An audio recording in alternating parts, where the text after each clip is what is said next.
Sis dan bro, seorang balita 2 tahun di Pasar Rebo, Jakarta Timur dijadikan jaminan utang oleh ibunya.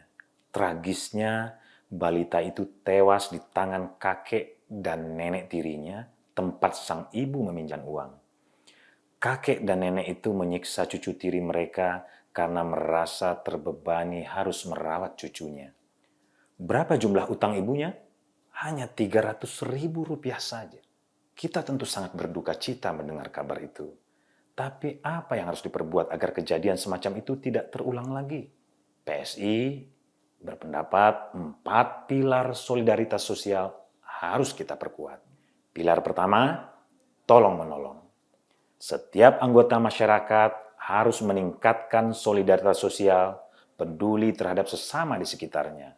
Jangan ada yang terabaikan dan terlupakan. Jika darurat dan mendesak, kita bisa menggalang donasi untuk tetangga yang membutuhkan. Pilar kedua, pendampingan. Setiap warga negara perlu mendampingi warga tidak mampu di sekitarnya agar bisa mengakses hak dan jaminan sosial dari negara. Selain tidak tahu haknya, terkadang warga tidak mampu juga takut bicara. Pilar ketiga, kontrol tata kelola. Setiap warga perlu mengontrol semua peranata sosial, baik itu eksekutif, legislatif, maupun yudikatif, hingga RT dan RW.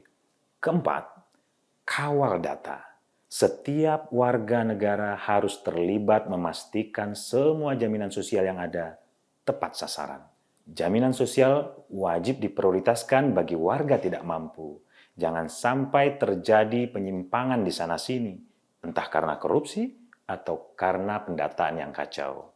Sis dan bro, bicara soal jaminan sosial, Indonesia punya data terpadu kesejahteraan sosial atau DTKS.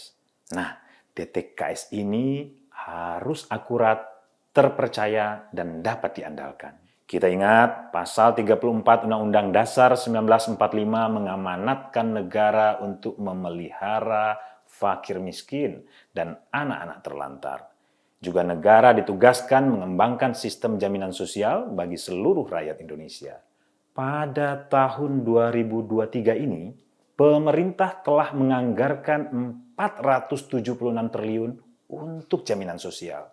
Anggaran sebanyak itu dipakai antara lain untuk program Keluarga Harapan, program Sembako, program Kerja, dan program Indonesia Pintar.